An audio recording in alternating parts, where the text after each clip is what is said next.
Quand nous prenons possession d'un pays, nous devons amener avec nous la gloire de la France, et soyez sûrs qu'on lui fera bon accueil, car elle est pure autant que grande, toute pénétrée de justice et de bonté. Dès 1900, la République se rend bien compte qu'elle doit commencer à tenir un discours global sur l'Empire. C'est-à-dire qu'elle doit fédérer aussi bien son Afrique du Nord, son Afrique noire, ses Antilles, que l'Indochine.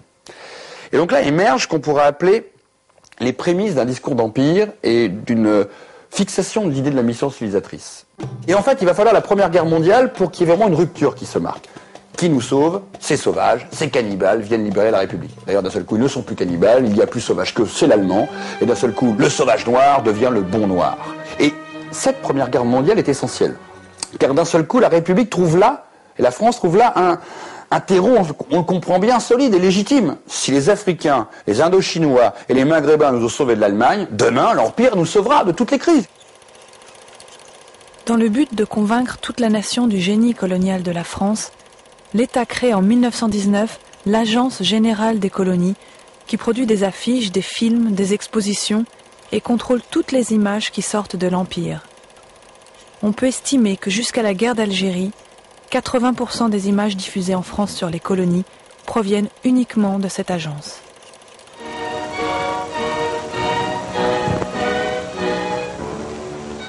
D'une certaine manière, au lendemain de la guerre, il faut presque montrer un empire pacifié. Ça, je crois que c'est la première idée que la propagande va savoir imposer. Un empire calme, donc des images de paix.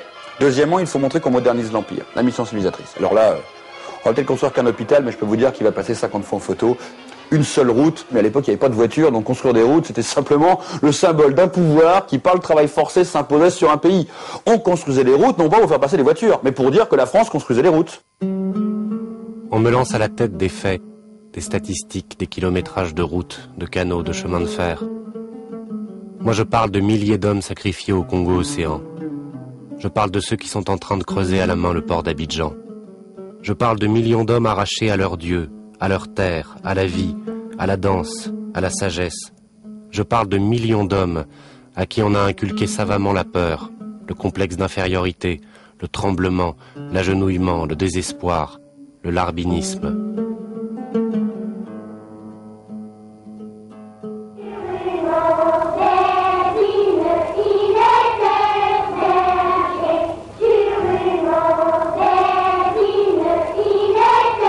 L'Algérie, 3 départements français, Alger, Oran, Constantine.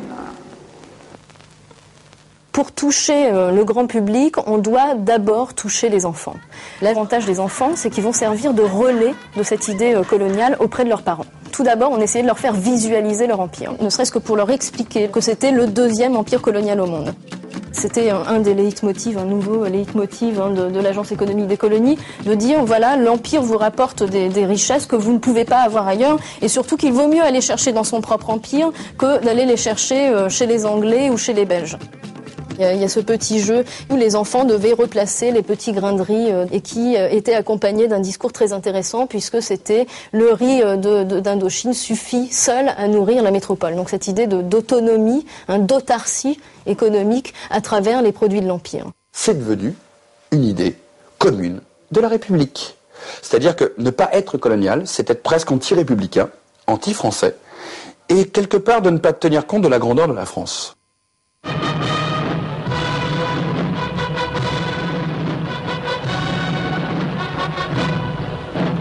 En 1930, en Algérie, la commémoration du centenaire de la conquête met en scène une reconstitution fastueuse, qui est vécue comme une humiliation par la population musulmane.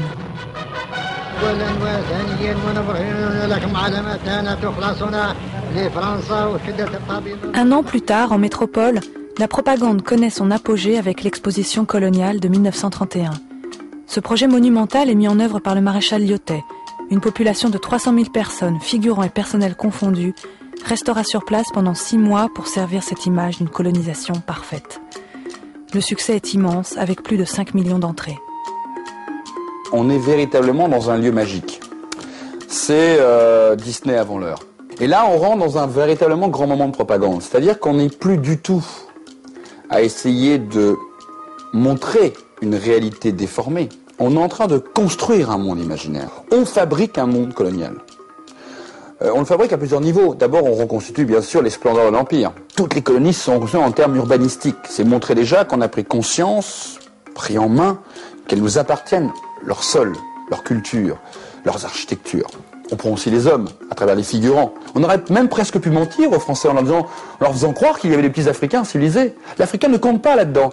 Il n'est qu'un des éléments d'une équation beaucoup plus complexe. Nous sommes dans un discours fait par des Blancs, pour des Blancs, qui ne concerne que des Blancs. Actuellement, à l'exposition coloniale, cette Ligue a pour objet l'instruction et l'éducation des adultes illettrés, français et étrangers. Lis tout seul. Oh, lis ceci. Plus fort. Mère, marine, cage. Je rappelle que nos arrière-grands-parents allaient encore voir au jardin d'acclimatation des Africains en cage. Et encore en 1931, le grand-père de Carambeu était dans une cage au jardin d'acclimatation. On le présentait au Bois de Boulogne, à côté de l'expo coloniale, pour dire « Vous voyez d'où ils viennent ?» Rappelez-vous bien de ça. Hier encore, c'était des cannibales. Est-ce qu'on devient cannibale du jour au lendemain citoyen? Mais non, il faut 1000 ans entre les deux. Et ce discours-là est essentiel, et là on se rend bien compte du poids de la propagande. La propagande, c'est pas simplement dénoncer un discours pour l'affirmer, c'est aussi créer une distanciation entre soi et l'ailleurs. On a une tendance, finalement, dans les manuels scolaires, à montrer ce qui est le plus éloigné de soi. Et puis, on a un discours particulièrement dévalorisant, notamment à travers la description de l'Africain noir, qui, je le rappelle, donc était associé au bas, le plus bas de l'échelle évolutionniste. Un négri africain, haut d'1,30 m, peut en un seul repas ingérer, outre une copieuse ration de viande, 70 bananes de la grosse espèce. Puis finalement, le must, l'européenne ou l'européen. Charmant type de cette race blanche, au nez droit, aux lèvres fines, qui l'emporte aujourd'hui sur toutes les autres par le nombre comme par la valeur intellectuelle de ses représentants. Dans cette légende, on associe à la fois les traits physiques, les caractéristiques physiques, avec le nez droit et les lèvres fines, par opposition évidemment au plus bas de l'échelle que sont l'Africain avec le nez épaté et les lèvres épaisses. Et puis l'idée que là, on ajoute un élément culturel derrière, puisque ce sont eux les détenteurs de la culture, ce sont eux les détenteurs de l'intelligence. La grande source de puissance, c'est de rassembler tous ces peuples au sein de la pacification française. Et donc, quand on retrouve cette allégorie avec ces 4 visages dans l'affiche de Desmer, ils sont tous les 4 enchâssés, bloqués côte à côte dans cette affiche, complètement cadenassés par le texte. Et d'une certaine manière, c'est un peu de dire, nous les contrôlons. Ils sont pacifiés, ils sont contrôlés au sein de la République. Et si le message n'était pas compris, sur le minaret, symbole de l'islam, le drapeau français est planté. Planter le drapeau français sur le minaret de l'islam, c'est bien dire nous sommes au-dessus de ces cultures, nous sommes au-dessus de ces races, entre guillemets, nous sommes même au-dessus de leur religion, et notamment la plus symptomatique d'entre elles et la plus puissante, l'islam.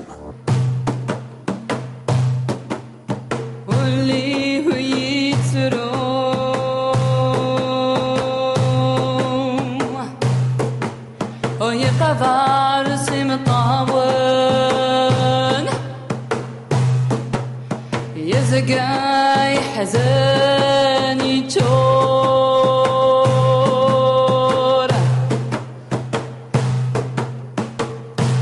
ولا شياني تعجبس ركبت الغير